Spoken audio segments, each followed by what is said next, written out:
First Corinthians chapter 6 from verse number 1. Bafethu ngifuna si-addressa noma sixoxa njengebazalwane siyoxoxa sonke. It's an open discussion bafethu sonke, but we want to discuss indaba zama-social media platform.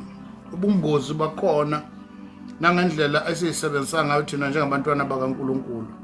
Somewhere somehow kunobudedengu ebuthile esibenzayo ngokunganaki noma ngokuthanda ukuduma nokubukwa somewhere somehow. So ke silapho nganza kwethu sizoxoxa.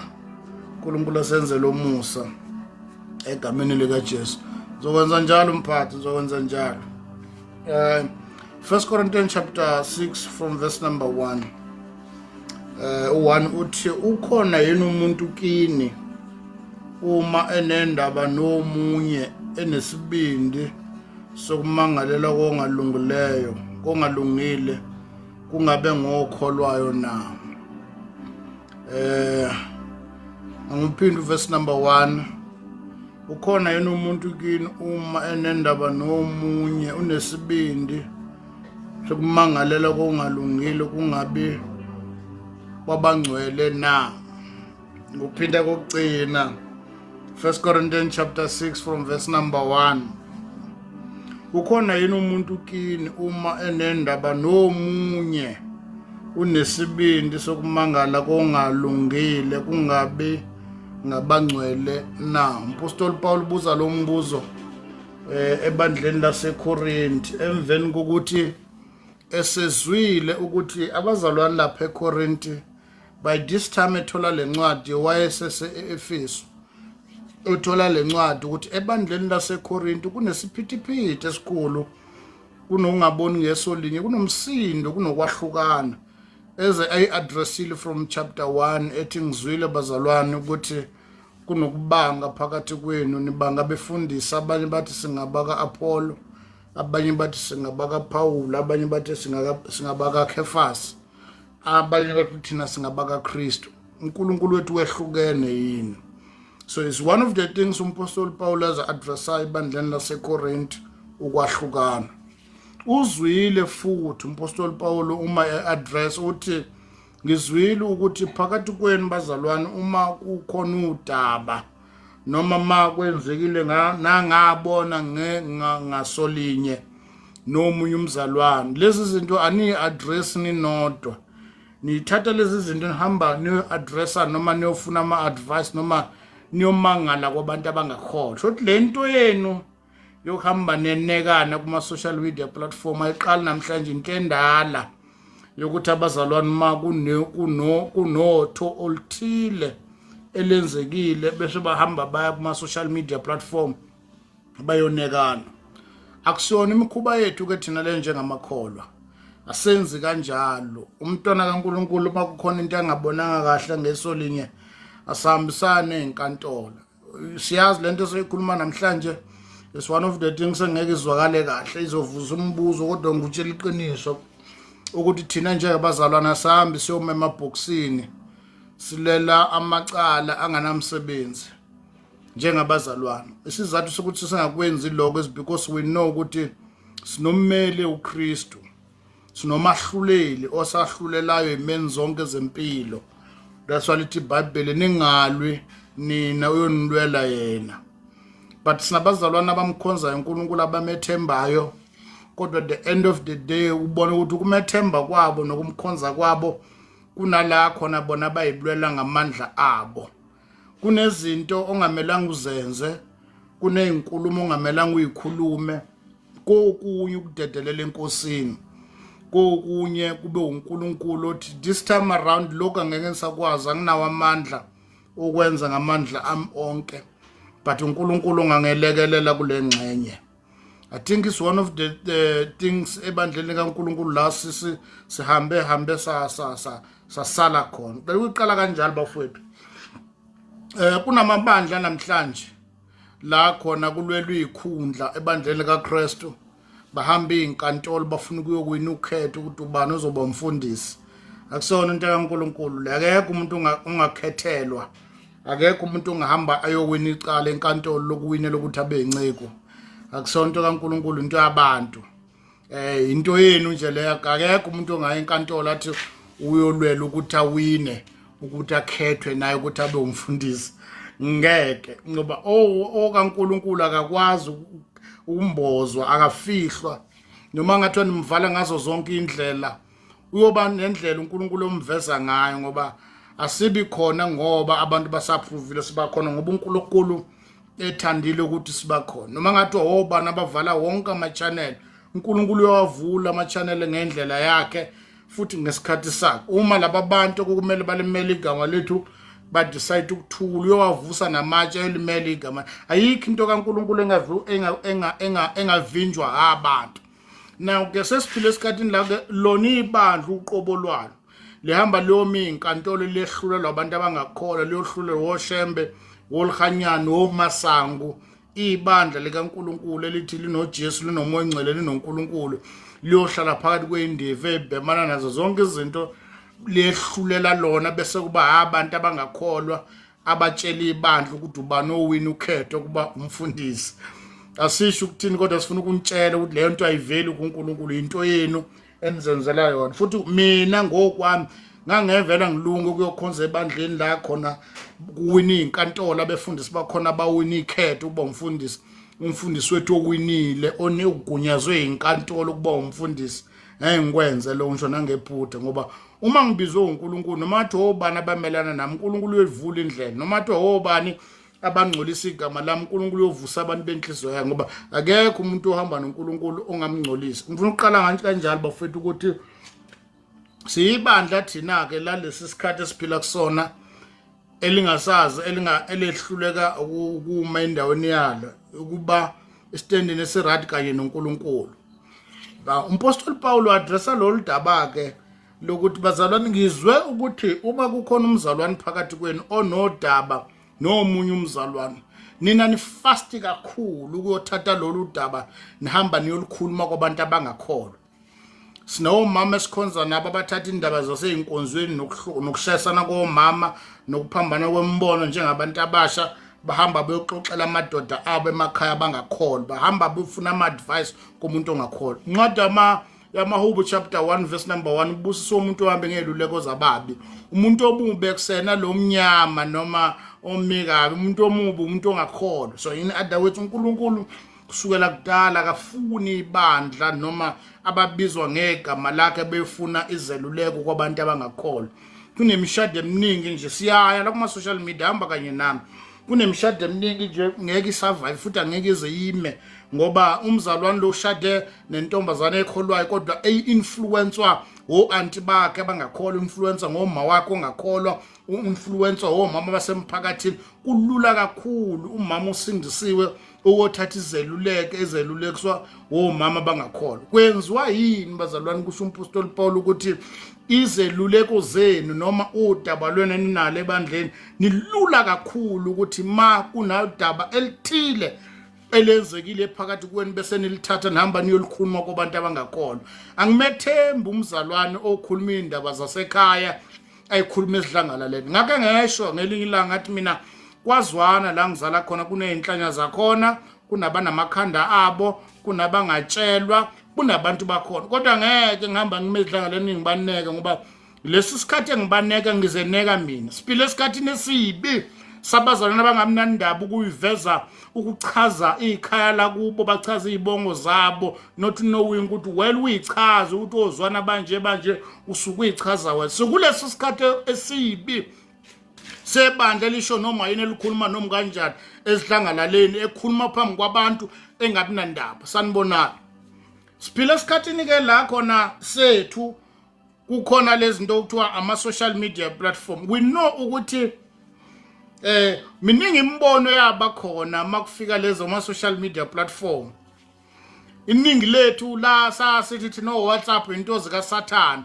I was one of those people oyikhuluma lokho ukuthi WhatsApp into zikaSathana. Angisayiphathi ke into kaFacebook kuphela, ama-Illuminati ngempela sasukuleyo group ke. TikTok impela kwakuyinto yomdansi, ukudanswa amadimoni. Le kwakuyisifundiso sethu makufika lezi zinto, ngoba namanje kusekhona ifundise zisho lezo zinto.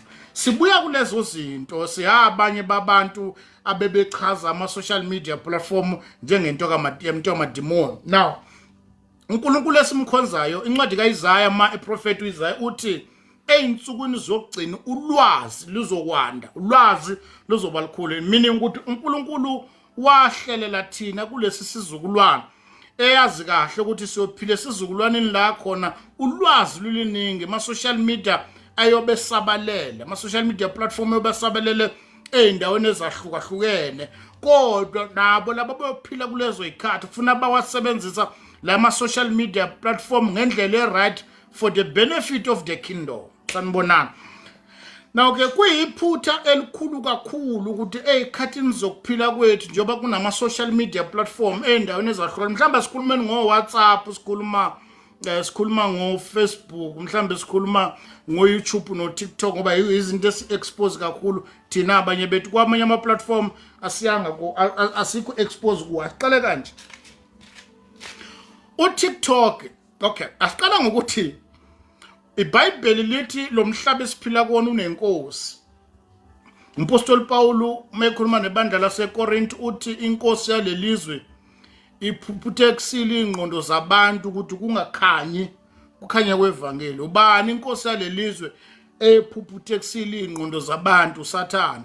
Chapter 4 ncwadi kaMateyu iBhayibheli lithi uJesu, uSathane wathatha uJesu wamkhuphukela phezu kwentaba wambonisa imibuso nenkazimulo yakhona. Ethi iBhayibheli wathi mayekhothama kuyo uzomnikeza leyo mibuso nenkazimulo yakhona, okusho ukuthi kulo mhlaba esiphila kuwona kunenkosi eyidominate ey'ntweni zonke ezahlukahlukene kulesi sikhathi esiphila kusona, and leyo nkosi kwamanje eyinegunya lokubusa ey'ntweni zonke ezahlukahlukene kulo mhlaba uSathane. Asikuvumele lokho. Now kunemisindo eminingi yabakhona concerning indaba zamalebuli, concerning indaba zokudla, concerning indaba zey'moto ebahlukahlukene. Ngephutha-ke asikakutholi okuvela kuNkulunkulu okuthiwa lokhu kudesignwe uNkulunkulu noma kudesignwe embusweni kaNkulunkulu. Akunako urongo nokuright nani. But there is one thing that we know, kulesi sizukulwane esiphila kusona esingcolile esinalo lonke uhlobo lwama-trick nokudla ney'mpahla namalebula asuke ey'ndaweni ezahlukahlukene, uNkulunkulu usibeke khona kulelizwe. Wasithandazela kuchapter 17 ncwadi kaJohane wathi baba ngibathandazela ukuthi ubagcine kulo izwe. uNkulunkulu uJesu wasinxusela kweyazi kahle ukuthi siyophila kulesi sizukulwane la khona kunezinto ey'ningi nama-trap ahlukahlukene.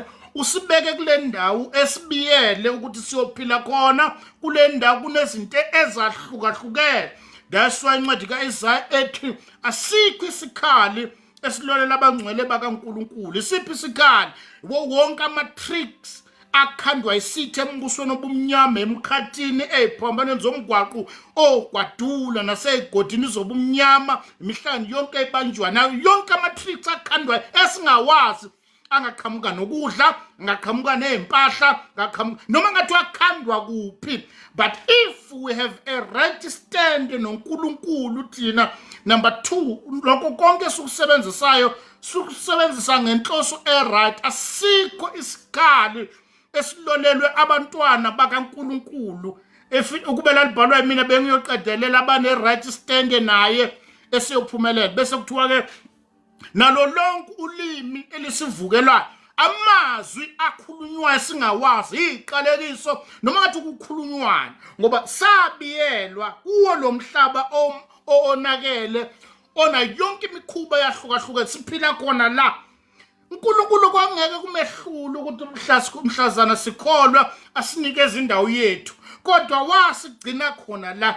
Kuney'nketho ey'fishane, kunamabele, kuyabhenywa, kuyaphuzwa, kunobuqili, kuyathwala, kwenziwa, wasigcina khona la. Kodwa wasinikeza igunya ukuthi awekho amandla omubi ayosebenza phezu kwey'mpilo zethu. Lithi iBhayibheli uthi ukuphila kwethu kusentendeni yesandla sakhe, akekho namandla ukusemuka. Now uNkulunkulu esimkhonzayo weyazi ukuthi thina ngey'khathi zethu siyozalwa kulesi sikhathi la khona i-social media platform, ama-social media enje esabelele ngalendlela kuyokhulunywa umuntu noma ubani uyokhuluma ukuthanda kwakhe njengodokotela wekwazi uNkulunkulu ukuthi thina siyokuba khona ngalesi sikhathi esifana nalesi bayeke laba bafowethu abebethi abebekhuluma njengathi abathi i-social media iqhamuka kwaSathane asazi nokuqhamuka ezulwini nokuqhamuka kwaSathane but there is a one thing that we know ukuthi khona lokhu okudalwe isitha okungama-TikTok thina siyakusebenzisa for the benefit of the kingdom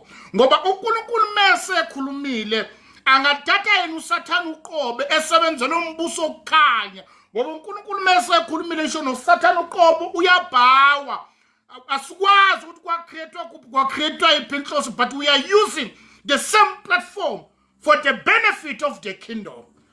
Asibayeke makuthi kwadalwe emkhathini kwasetshenziselwa indlela ezithile yomkhathi thina sibambe khona sokusebenzisela umbuso obumnyama sanibona. Now ke thina ngalezi izikhathi zethu ke sasithi zonke lezi zinto ziqhamuke emkhathini. Njoba basekhona namanje ake sinilekelela bafowethu aba-create kunala sifuna ukuya khona kodwa funa siqale ngalendlela aba-create lama-apps ama-app njengo-WhatsApp njengo-Facebook TikTok wonke lama-app ibona futhi aba-create nama-emoji which is a way of communicating uma usebenzisa lama-app labo popaya abanolove labo popaya abahlenile labo popaya ba-create bahambisana nalama-app. Now ke okuyibhadi kakhulu ukuthi kukhona usebenzisa i-app bese emelana nama-emoji athi lama-emoji acha bafowethu uma ngathiwa kulomhlaba esiphila kuwo sinaka everything ngeke sigqoke lutho ngeke ngisho nezithupha zange ngeke uyikhuluma ukuphakamisa isithupha nje embusweni obumnyama uchaza into ethile ukuthi u3 uchaza into ethile ayikho into ongakuyikhuluma ngisho nezinsuku lezo bathi uMande uchaza ukuthi utsho ayikho ngake into ungakhe wayenza kulomhlaba uwhite uthi uchaza ukuthi emkhathini ublack uchaza ayisebenzi leyo ndlela bafowethu akazi iqala kanjani kodwa ufuna siqale kanjani ngoba sinenkinga yabantu abazo advertise kakhulu umbuso obumnyama rather than umbuso okukhanya. That's the one thing that we need to know ukuthi uNkulunkulu njalo mefika emntwini uchecka the motive behind inhloso what it was the motive from the beginning.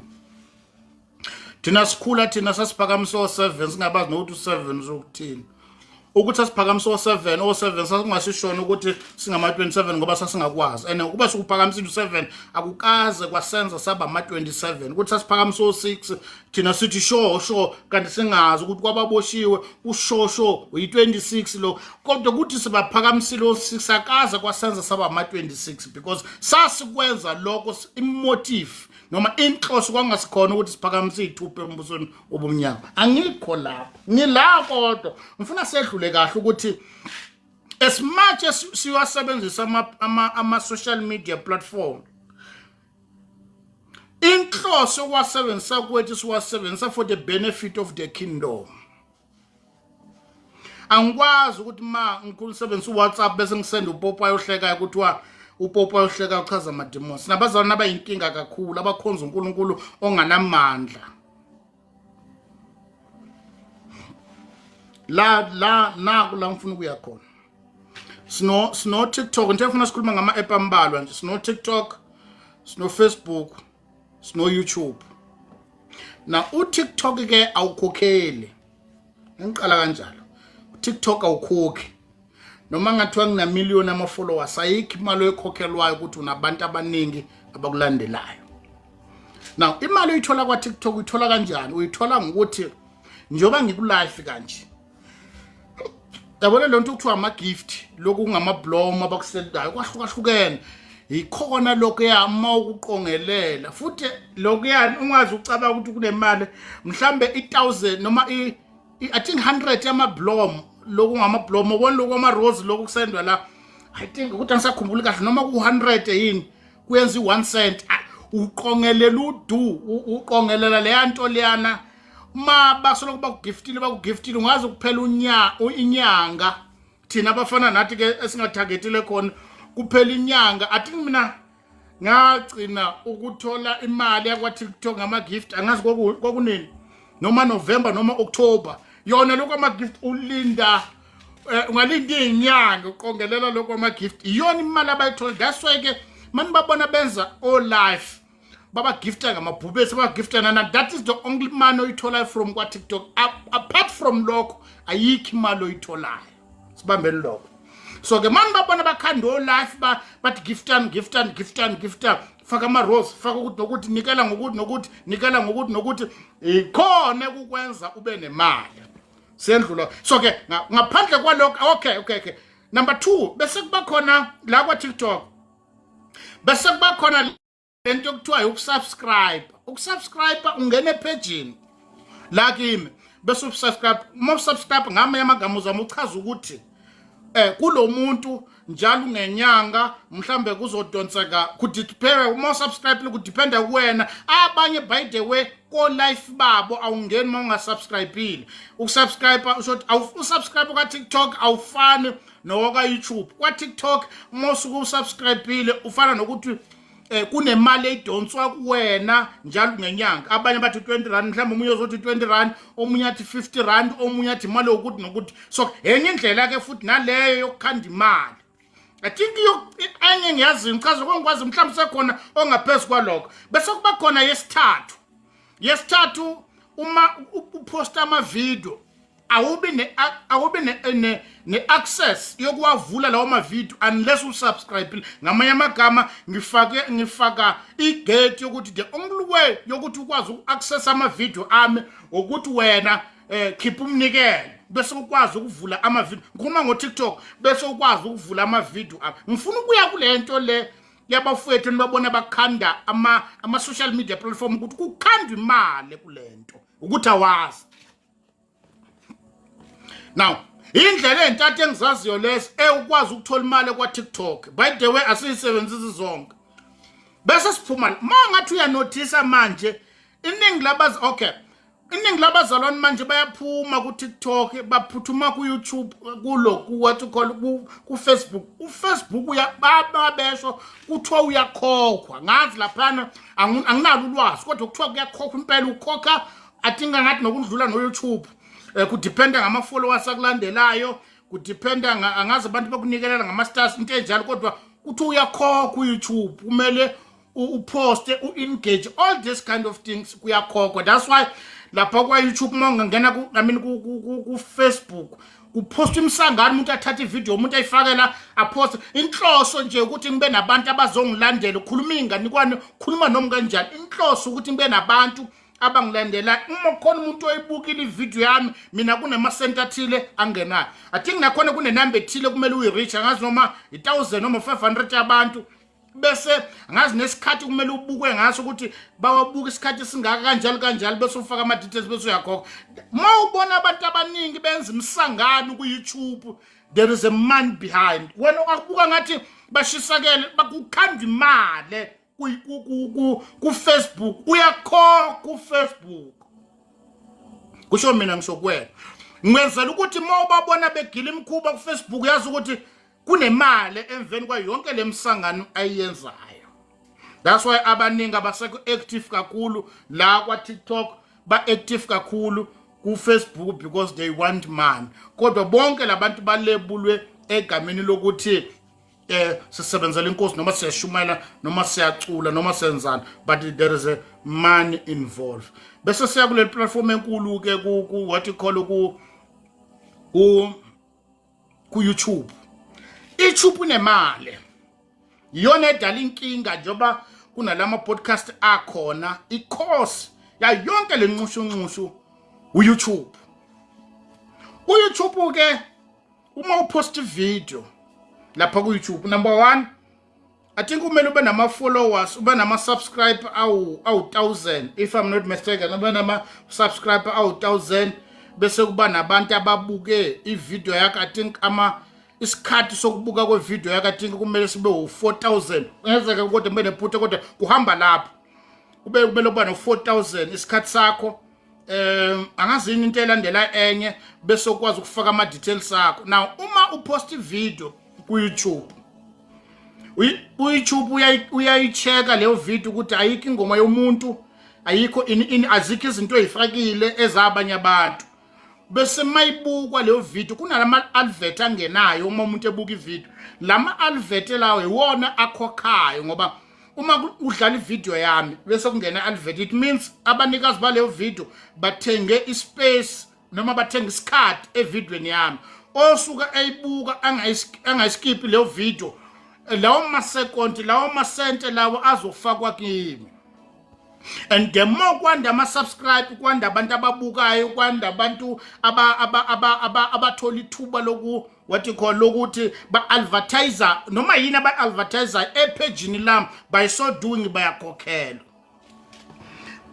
Now kwadalwa lento yanothiseka kakhulu kubantu abenza ama-podcast. Ma benza lama-podcast bayazi ukuthi uma bethathe lama video bahamba bowashutheka ku YouTube, by so doing bayakhokhelwa. And iningi labazalwana abaningi they don't know. That's why nezihloko zakhona abayibhala into ezo-attract abantu. Uma inama viewers amaningi, ama-subscribe kanjalo yena uyakhokhelwa. Ningi ama-podcast akhona i-agenda bayiphethe has nothing to do nokuveza uNkulunkulu, bayakhokhelwa. Wonke ama-podcast owathola laba bantu bayakhokhelwa wonke.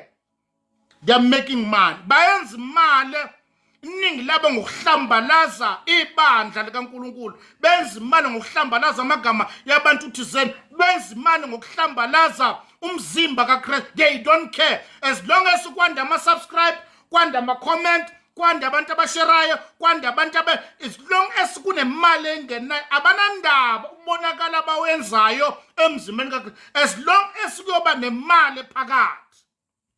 That's why iningi labantu abahamba kulama podcast abekho aware ukuthi bona bayokhanda imali kulama channel. Bacabanga ukuthi bo share ubufakazi, kanti awuyanga ku share ubufakazi uyoyenza indoda ethile iba nemali. Kube sengathi uma ukhuluma weneke udaba lwakhe edlangalaleni kunala usizakala khona, awusizakala kunomuntu othile omsizayo ukuthi yena akakhanda imali ngokuthi wena ukhuluma amahlazo ngempilo yakho, ukuthi wena ukhuluma amahlazo. Ngoba makufaka ku YouTube kusuka kwelekelelana uyilekelela yena ku YouTube, bayakhokhelwa. Siphila esikhathini ke labantwana bakaNkulunkulu abasindisiwe kuyibhadi kulesi sizukulwane sethu, ngoba kunabantu abahlala ndawonye, umama ubaba ingane banenkinga le ekhaya, ingane ishiya abazali bayo la, ihamba iya ku social media platform ethi ngizokhuluma udaba lwami nobaba. Uphi ubaba wakusekhaya? Umbuzo wakuthi yini into ekwenza ushiya ubaba ekhaya uzoneka udaba lwa kuma social media platform? Sizukulwane sethu esibi esingasabi nezinto ezihlazo, ezingabi nandaba, angabi nenkinga ukuthi lento engizoyikhuluma, ngoba kunabantu abadaleke kabi lezizukulwane ezithanda ukubuka, ngoba akekho umuntu ongaya ku social media platform. Kunomahluko abantu, umuntu ongaya kwa TikTok ayomemeza ukuthi naku ngisenkingeni ngenhloso ukudinga usizo, kunomuntu uhamba ayoneka impilo yakhe yasekusithekeni engabi nandaba ukuthi laba abantu abayozwa ngikhuluma lento izoveza mina futhi njengomuntu omungbi. Uyachitha uPaul kulabantwana bakaNkulunkulu abazi. That's why mina ngifuna ukutshela iqiniso, angiyethembi yonke indoda na wonke umuntu owesifazana noma owesilisa ohamba ayoneka unkosikazi wakhe kuma social media platform uyingane omuntu sadinga ukusizakala, ngoba asibaneka anandaba ukuthi ubani wayenza ini wena uright kangakanani. Akukho la khona kufika esigabeni sempilo kube khona umzalwane efuna ukuprove ipoint yokuthi abe nabantu abazomlandela bamduduze ekhale bathi kodwa strong. Akekho umuntu ostrong ongakwazi ukuyokhuluma kuma social media platform engcolisa igama lendoda thizeni noma ibandla thizeni noma yini athi uyabhodla. Awukwazi ukwenza njalo.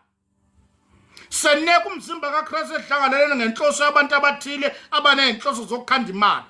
Incwadi kaIsaiah chapter 4 ensuku nizogcina kuyakuba khona besifazana abayisikhombisa ababambelele endodeni eyodwa okuthiwa sizodla ukudla kwethu sembatha ingubo zethu sifuna kuphela ukubizwa ngegama lakho. Sikulesi sikhathi wonke umuntu umntwana kaNkulunkulu usindisi uyakhona. Lama platform nama channel akhona bathi bonke bayashumayela uma bahamba baneka noma ukuhlaza amagama abanye abantu by so doing bona kunemali engena kubona. uNkulunkulu uyakwazi ukuthi we are doing all this kind of thing for our own benefit. We are benefiting yet we are destroying the body of Christ. Ngoba ukuba abazalwane kunezinto abangeke bayivume, kunezinto abangeke bayi-entertain in the body of Christ. Asikwazi uku-advertise umzimba kaNkulunkulu kabi. Wakho wababona yena abantu bama-Muslim ahamba ebamba amasho akhuluma lezi zinto abazenzi lezi zinto. Wakho wababona yini bakwashembe beyokhuluma baneplatform yabo labahlazana khona? Cha, abazenzi. Pho kwenziwa yini? Ngoba sinalabo abantu abangamahlonga ndlebe bathi bakholwa bantu babazalwane abanganasistand, abanganasibindi. Sizaleke kabi la khona wonke umuntu ufuna ukuyobhodla ebhodle public ngoba umbuzo uthi masokhulumile phambi kwaba usizakala kuphi? Usizakala impakamo phakathi uthanda ukubukwa. Akekho umuntu, mina akekho noyedwa engakhe ngimzwela ohambe eyobhodla epulpit umbuzo ukuthi ebhodla umbuzo awunawo yini abazali? Awunawo yini abantu obathembayo? Kungcono uma ngiyokhala kuma-social media platform ngoba ngikhala ngodaba engilikhulumile ngangathola usizo kulona, ngikhuluma ngenhloso. Hayi labantu abahamba banekana la. Kunendoda yakhe yaneka unkosikazi wayo la, ngayibuka ayivuthi kanje leyo ndoda yaneka unkosikazi wayo yaze yamchaza ukuthi u-HIV positive. Kusukela ngalolo ngaze ngayithemba empilweni, angiyethembi nentshumayelo yayo ngoba ngabona ubungane yeneka omunye umzalwane kuze yona ivele ibi yathi yona yambamba nendoda elele u-HIV positive. Angikaze ngamethemba kusukela ngalolo kuze kube namhlanje ngeke ngimethembe koza kuba uJesu, ngoba uJesu esimkhonza sifuza kuye. uJesu kunabantu ephila nabo njengoJuda, abanjengoPetru. uPetru enamawala ebuthakathaka, but uJesu akakaze expose ubuthakathaka balabo apostoli phakathi kwabanye so that yena ekwazi ukudunyiswa. Asi-expose ubuthakathaka babanye abantu for our own benefit. Asisho ukuthi mawuhlasela ungakhulumi, kodwa sithi thina asihambe sineke amagama abantu in the public platform uze thina sibongwe. Angiyethembi yonke indoda yakhe kuma-social media platform khuluma ngamagama abanye. I don't trust them. Kunabantu abangamnandaba ngoba nabo laba abahosta lezi zinto bakhanda imali. Ngoba umbuzo uthi host umuntu athi ngizokhuluma ngenceko elale nami bese ikandla lisizakala kuphi? Why kungabizwa inceku yona yodwa ilekelele ukuthi yekela lemkhuba? Ngoba lithi iBhayibheli uma umuntu ona mbizeni. Why kungayiwa kuye? Why kumele ninekwe in the public platform? Akekho umuntu okholwa osindisiwe onomoya engcwele ongajabulela ukuthi kunomzalwane amveze kabi bese yena duma bese ujabula. Akekho kufanele ukuthi akekho umzalwane ongajabulela ukuthi impumelelo yakhe ikhalisa abanye abantu. Akekho umzalwane ongajabulela lokho. Ngeke ujabule ukuthi wena uyaphumelela empilweni kodwa kunomunye umuntu okhalayo umkholo usindisiwe. That's why kungekho nomzalwane ongajabulela ukuthi yena uvela kahle abanye abazalwane bavela kabi umkholwa. Ama-social media platform afika izizukulwane esinganazimilo, izizukulwane singakholwa nezizukulwane esingamfuzanga uKristu. Ngoba lithi iBhayibheli mawubekini lo mqondo wakhona kuKristu Jesu wayethe uNkulunkulu wazehlisa wathabatha isimo sokuba yinciko wabekezela kwaze kuba sesiphambanweni. uPetru wabona abafundi beBhayibheli bathi one of the reasons yayenza ukuthi uPetru uJesu ethuma uPetru ukuthi ayelwandle ayobamba inhlanzi ekhipha imali because uPetru wadlila imali yomnikelo. uJesu akazama expose. Umzalwane mewonile uyebizwa adiscipline akhuzwe. Lithi iBhayibheli uma umuntu ona yanani kuyo, uma ngamlalela bikelani ibandla, uma ngalalela nali ibandla mthathiseni komuntu ongakholwa. Ama-social media platform kunezinto ezingamahlazo abantu abangabinandaba nazo. Umuntu ezeneka unomama athi indoda yami engasangilali, awuyiboni ukuthi uyiveza kanjani phakathi kwabantu, because kunabantu abanganasibindi abanganamahloni engazi ukuthi i-social media inezinto engayidelete noma i-social media idelete izinto zikhona mhlawumbe ezoyibiza idakwa abantu abaningi social media platform no abadlala ezinqabela bapost. They don't know ukuthi lezo zinto zovela ngelinye ilanga sebaseyikhundleni ethile baba namahloni ngazo. uNkulunkulu akasenzele umusa kulezizukulwane esiphila kusona, izizukulwane singalisabi ihlazo. Angikwazi ukuhlala kuma social media platform ukuze indoda ethi likhanda imali ngehlazo lami. Angikwazi ukweneka indaba zasemshadweni wami ngiyoxoxela umphakathi izwe lonke. Ngiyeneka umuntu othile because ngifuna mina edubu. Akekho umzalwane okholwayo ongakwenza lokho. Apostoli Paul uthi ngizwile bazalwane ukuthi makukhona umuntu onotho nomunye. Because ngifuna ukutshela mina akekho umzalwane ohamba yobika athi ngizobika uhambo lwami nomshado wami. Usibikela bese uthi senze njani. That's why bambalwe noma akekho ongakhe eya ku social media platform ayobika lamahlazo awakhombisa kuye. Bonke abahamba bayobika lamahlazo bakhomba kwamakhelwane. Right lezi zinto uma zenziwa abantu abangakholwa. The problem sezenziwa abantu abakholwa kulezi zinto zama social media platform beza nabazalwane bahamba bephawula kulezi zinto not kungasabonakala ukuthi abakholwa laba bantu. Kwake ngake ngakhuzwa omunye kwabanga umsindo la eneke ethuka noma ubani ethuka wonke umubani ekhuzwa bayekeni babodla abantu kukhuluma iwenkwe efana ngoba akekho umzalwane okholwa onomoya ngcwele ongaya kuma social media platform akhuluma noma yini umoya ngcwele okholelwa uye engasho lutho ukuthi akukhulunywa. Hey bafowethu, umuntu onomoya ngcwele uyazi ukuthi asambuli izinqa zomunye umuntu for our own benefit or for our own glory. Akekho umuntu osemenekayo in the public platform so that thina sikwazi ukubongwa sinconywe. We don't do that. Impumelelo yethu asikhuphuka ngabanye, ukuthenjwa kwethu asithenjwa abanye. Lezi zinto ziqale vele emasontweni la khona kunentombazane reportana no brother othile ngoba akusona itype yakhe kodwa une crew yo brother abaxelile labamshelayo abayimamshela from social media abayimamshela from umsebenzini ngeke asho lutho ngabo ngoba ama type yakhe kuyothi uqhamuka uzwana ngoba umnyama report ebandleni umfundisi uyangeshela usibani but the truth ukuthi uya reportana wena noma kusuka kwaqhamuka uzwana ngasona itype yakhe iqala lapho ubuqili phambi kaNkulunkulu ukuthi akwazeke ukuthi wena kudlalela noma uyitype noma usona itype mawukwaqhamuka ngechannel wrong ngizokubika. Lobu buqili kuba nabantu obasolo kuba entertainer hi beautiful bese kuba nabantu abarepotwayo ubuqili kwabona lobo.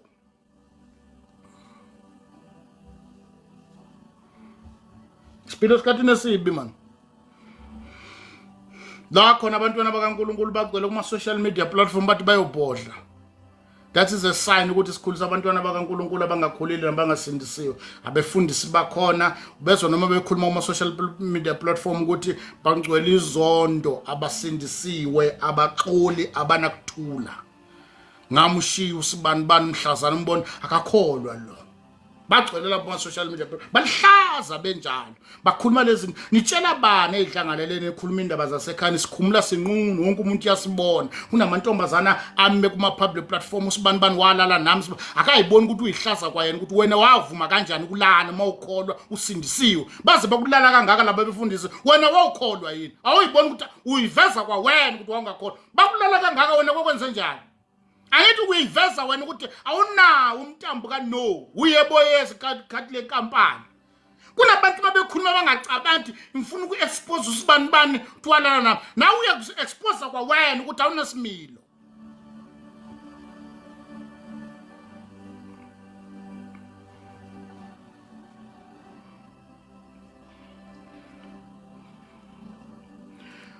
I-social media ifike esandleni sabantu ababi kakhulu. Sesiphila esikhathini la khona wonke umuntu uphila impilo yoku-expozana.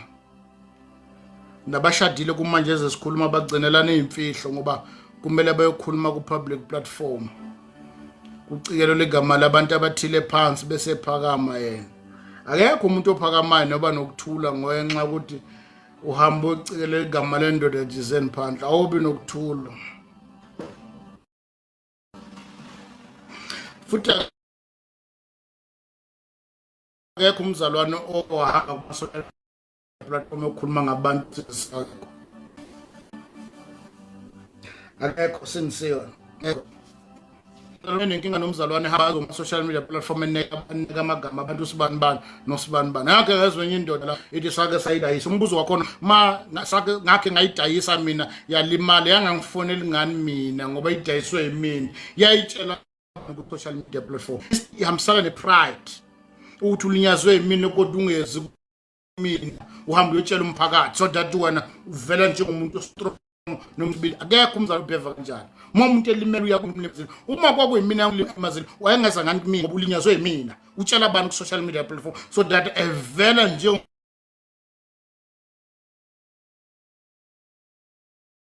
umuntu strong phambi kwabantu kodwa uNkulunkulu uyasazi sonke ukuthi wathi sibi lesi sizukulwane phela kusona sibi kakhulu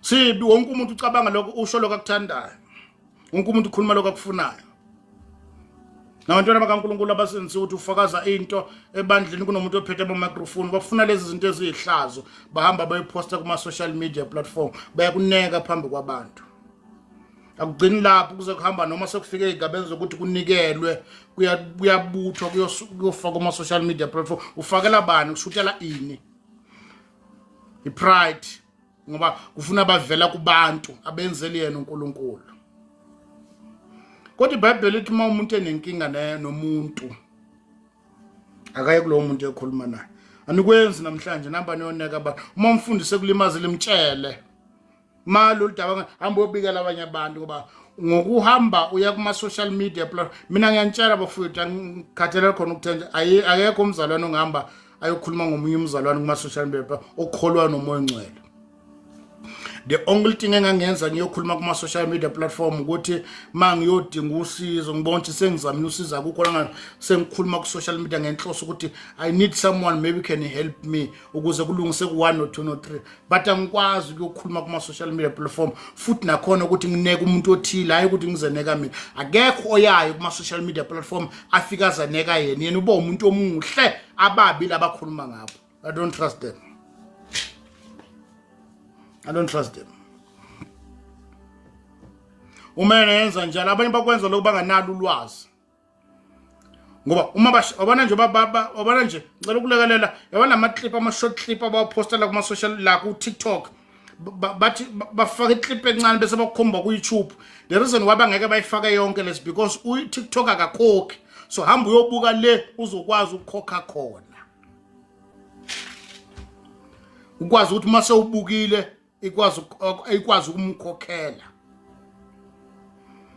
Abanye abantu badla imali zenyembezi zabantu ba expose bambula izinqa zeimpilo zabanye bambula imishado kuma social media platform ichitha imishado eminingi yachitha imizi eminingi abanye badla balezi imali.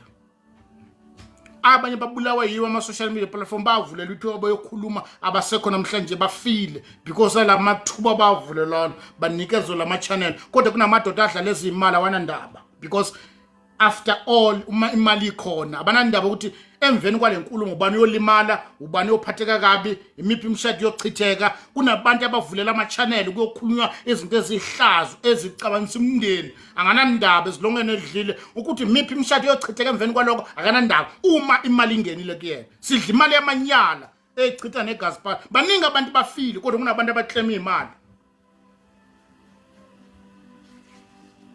Siphila esikhathini esibi.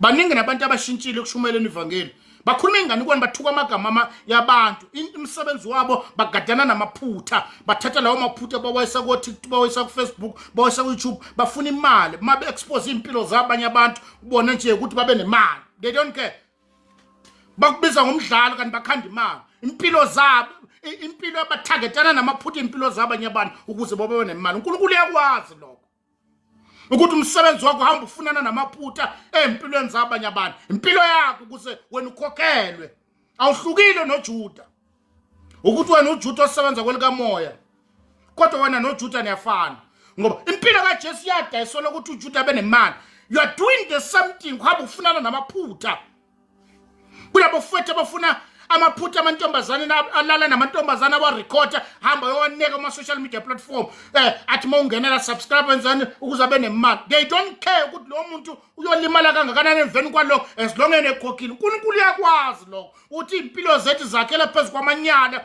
siphumelele nje ukuthi kunempilo zabantu ezifile so that thina sibe nemali uNkulunkulu yakwazi. ngoba awukwazi ukuvumela noma yini ekhulunywa ku platform yakho ungabinandaba ukuthi emveni ukuthi le nkulumo ekhulunyiwe bangaka abantu abayolimala awunandaba. The reason why ungabinandaba is because ikunikeza imali wena. Kunehloko zihamba phambili bathaketha, that's why kwahamba kakhulu into zamademons, hamba kakhulu namhlanje kunabantu ababhisi ngobrother Enigma bamneka sathi sikhuze njengomzalwane sikwazi ukuthi noma ngathi Enigma ubheda kangakanani but asikwazi ukuthi singama public simshaya sithi uyabheda asikwazi njengamakholwa asikwazi mase duze kodwa ufuna simudonsele ecele ethu ukuthi ayekala lento oyenza aye asikwazi noma athi wasiyathanda you can't do that. Njengabazalwane abasinisiwe asikwazi kumele ehlanganele sishana abazalwane sishana sodwa sithukana sodwa siprovelele amapointi we are not Christian asibone asenzi kanjalo thina ehlanganeleni phakathi kwabazalwane we cannot do that. Asikwazi ukubuzana no brother Enigma sibathuka sibabiza ngenhlamba sibabiza ngezifebe kunabazalwane ababhisi ngalokho because they make money. No, it can't be like that. Noma abazalwane baqamba amanga kanani but kunezinto esingeke sikwazi ukuyikhuluma we can't do that. Esikwazi ukuyenza. Sikwazi ukuthuka inhlamba sibiza bonke amagama because at the end of the day thina soba nemali. No, ibandla likaKristu lokwenza lokho. Likaze lakwenza phambilini futhi asoze lakwenza namhlanje. Just imagine abapostoli banama platform la hamba bathukana nabazalwane khona. We can't do that. No, we can't. That's not the change. Bonke abenza la kasibona abazalwane. Angikwazi ukuthi umzalwane njalo yena limevula umlomo ukuthi eshana nabazalwane. Uhambo lwakho nobizo lwakho ushumela kwakhe ukuthi esha wonke umuntu evula umlomo no. Bakwenza lokho because baba nemali. Mingakho imishado ephelile because of lezi zinto zama podcast.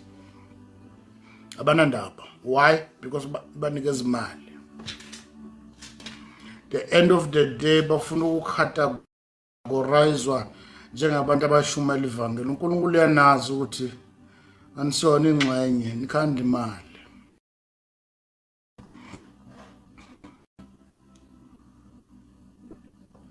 Zakho lezi zinto that's why baningi abadayiswe ngazo ama social media platform. Yakwelekelela mina noma ngathi ushayeka kangakanani empilweni yazi ukuthi uNkulunkulu akayibheka up into enemsindo ngemuva. I'm telling you a piece of advice. Once uNkulunkulu uyakwazi ukubheka pha lo muntu omdayisayo ihlangalaleni ngoba uNkulunkulu akakwazi ukuthi umuntu ephonswa elahla bese yoma nani elahla lo muntu akakwenzi. That's why baningi abantu abakhe badayiswa ihlangalaleni bacabanga ukuthi angeke baba ulutho inkosi yavele yamanga kubo. uNkulunkulu into akwasinikeza wathi laba abangasifuna sibathandazela sibanikeza ukudla. Lokho sihamba sikwenza kuma social media platform sihamba sinekana nabantu kuyasikhombisa ukuthi asikafike embusweni ngoba kulo mbuso lo asithandazela ukuthi bashawa izulu, asithandazela ukuthi baphela umsebenzi, asithandazela ukuthi babelethe izingane ezikhubazekile sibanikeza uthando, ukubeka amalahle esifubeni somuntu engakufuni ukumthanda, umbingelelo umnikeza uthando. Uvela nje umuntu okholwa athi ulale uthi uzombuza ungambuzi umbuzela impilo khamba kanjani ukholwa yilokho. But we are using ama social media platform ukudestroy impilo zabantu abaningi. Ku right makwenziwa abantu abangakholwa but kodwa kulokwenziwa abazalwane. It's a piece of advice for everyone. Bonke abanalama podcast abantu basinisiwe ababhidlisa imishado, ababhidlisa amabandla, abavula lawo mathuba. Babizwa nondindwa nezifebe nezitabani sizothi ngangilala nosibani ngangilala bese emveni kwaloko kwenzakala ini. Wena uzwe isitabani hamba udumisela amadoda ngoba kwenze njani ngoba umfana wena. Uzwe udumise amadoda ngoba kwenze njani.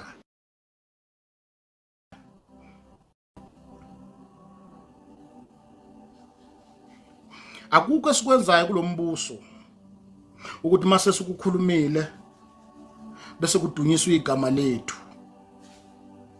Asikwenza yazi ukuthi uNkulunkulu akasona ibackup yonto. That's why sibathembe nabo bonke abaphuma emabandleni bese bahamba bayowaneka ngangikhonza laphana kukhonzwa kwasho wacima abaneka ngeke. uNkulunkulu akasona ibackup yalento ekhulumayo. Wenzela udumo lwakho. Le platform abantwana bakaNkulunkulu abasinisiwe namhlanje sithi singavuta sikhuluma in reality lento ama social media platform ningayisebenzisa ubudedengu. Ngandaka umbuso kube indawo la khona ukhuluma noma yini. ayigcini lapho nokukhuluma nalempilo yoku-update utshela wonke umuntu ukuthi uphila kanjani. Kunabantu impilo yabo masifuna ukuyazi kumele uyebuka kuma-social media platform ukuthi ukuphi, ugqokani, udlani, uhlala kuphi. Umuntu okholwa usinisiwe uyazi ukuthi siyi-target embusweni bomnyama. You cannot do that. Ukuthi ngihlala lapha usomsebenzi wakho, ukuthi ngihlala laphi, ngihlala la ngihlala khona. I cannot, angikwazi baphosta ney'ngane ey'ncane. That's why uma kufika igaba la khona ukumaketana ney'ngane bangena kuma-social media platforms. Ziningi iy'ngane ezatshontshwa ngoba zihamba zifuna ngoba ama-social media platform adakwa abantu abaningi because ukuposta umndeni wakho, ukuposta any move owenzayo, u-update isitha sazi ukuthi ukuphi wenzayo. That's not a life.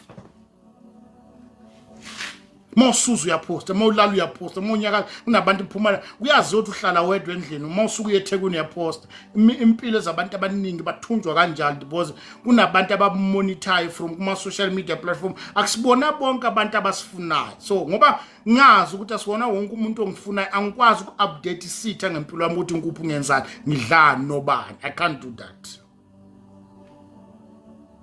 Kwafuna sifunde i-social media platform. Funa sifunde social media platform.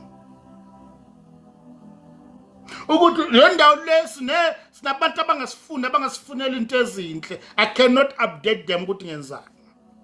Ngiyoposta uwedwa, ngiposta umbila. Lokho okwazi ngami. The rest angeke uzukuthola noma uthi uyathanda. Uzo-upgrade, uzo-update ama-camera seduze kwami because social media idakwa abantu abaningi. Ingane eziningi iy'tshontshiwe kwa-update umzali wakhe esiloko eyipostile ingane yakhe entombazane bencoma. Akusibona bonke abantu abancoma ingane yakhe ngoba beyithanda. Khona abantu abayithagethi abayayazi ukuthi kunengane enhle uma ngathiwa niyontshontshela ingane kuyazona ukuthi ifunda kuphi ingena ngobani isikhathi. Stop doing that.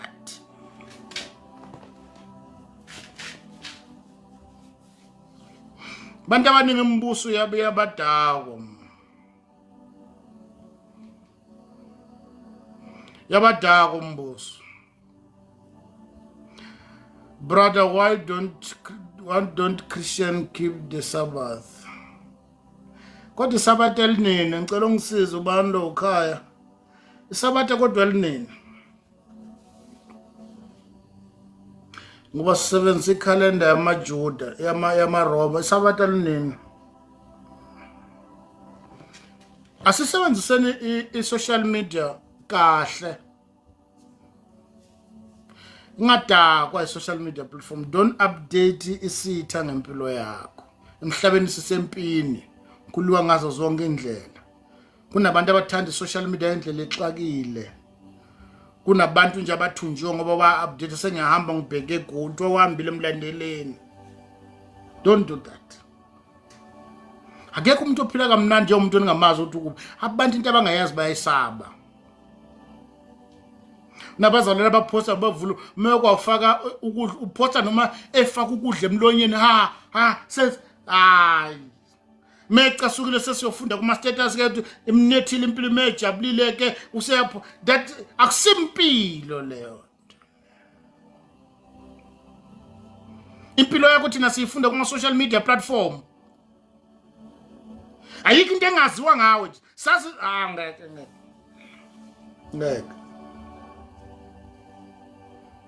usithemba ngaleyo ndlela ukuze usi-update ngamakamera akho. Usithemba ngaleyo ndlela ukuze usi-update ngey'ngane zakho ifunda kuphi. Usithemba ngaleyo ndlela ukuze usi-update ukuthi uhola malini. Usithemba ngaleyo ndlela. No.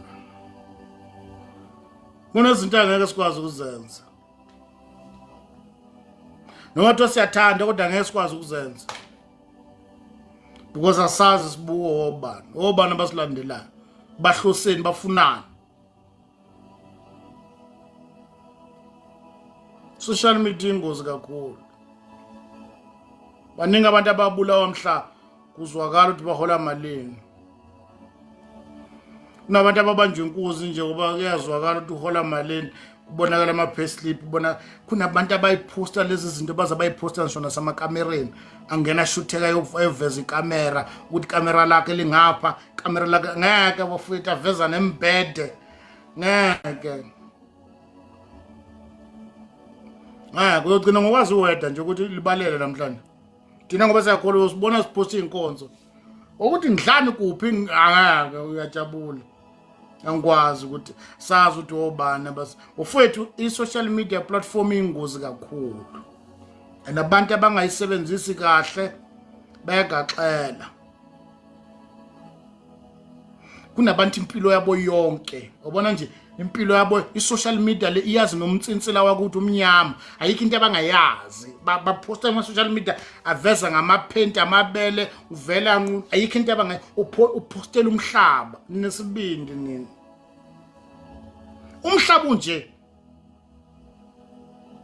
Kunemiza kwangena kona kwaqekezwa kwabulawa abantu besifazane indoda yakhona iyavalelisa masihamba sengiyahamba manje ngizonibona mangibuya ngolwesihlanu kwazi ukuthi usehambile. Hey kunabantu abakumonitayo. I'm telling you the truth. Kunabantu abakumonitayo from social media platform bamonitor yonke into banama fake account abanye babo ngeke uzubazi.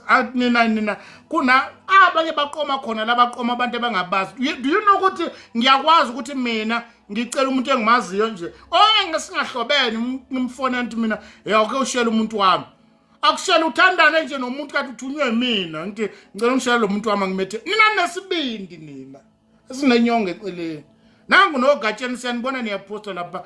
I'm 23 years old all the way from Durban. I'm single. I'm looking for someone who's interested on nesibindi. Asisebenzise social media kahle.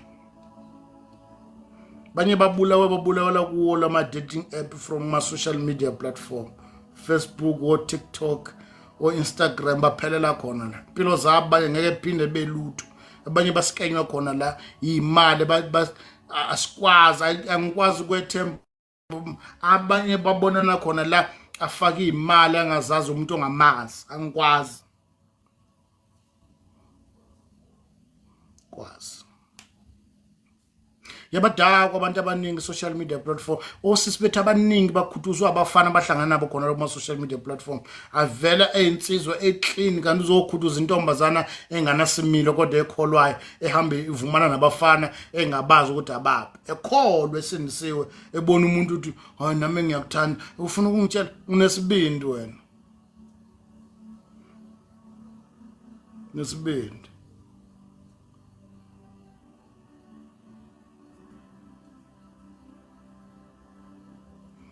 Now, this is a piece of advice. I know ukuthi impilo leyo advertise impilo imnandi. But ngiyamhlonipha umuntu wesifazana uthi angikwazi ukoneka ingane zami emphakathini. Baningi ababathakatha abangajabulisa ingane iphila nje. Baningi ababathakatha abangajabulisa ingane ifunda isikole iqeda. Angikwazi ukuyeneka emphakathini ngiyiveza koklebe. Ngikwazi ukwenza leyo. Bafethu mhla I understand le nto engisho you understand ukuthi impilo yakho kunezinto ongamelanga uzazi. Kunabantu aboqhubeka bakuhlonipha ngoba bangakwazi ukuthi ukuphi wenzani. Imishado nje ama divorce nje onondindo bagcwele kanje uhamba uneka indoda yakho indoda yakungenzela ukuthi kunemishado yaphele yaqeda ukuthi umama uadvertise yonke into wabona ukuthi mangasebenzisa imithi ngishaya lo muntu lo abe yimina when you are the cause yaleyo nto le akwazi oqebe benje imishado ayisekho wena uNkulunkulu akunikeza indoda uhamba uyayineka indoda yami romantic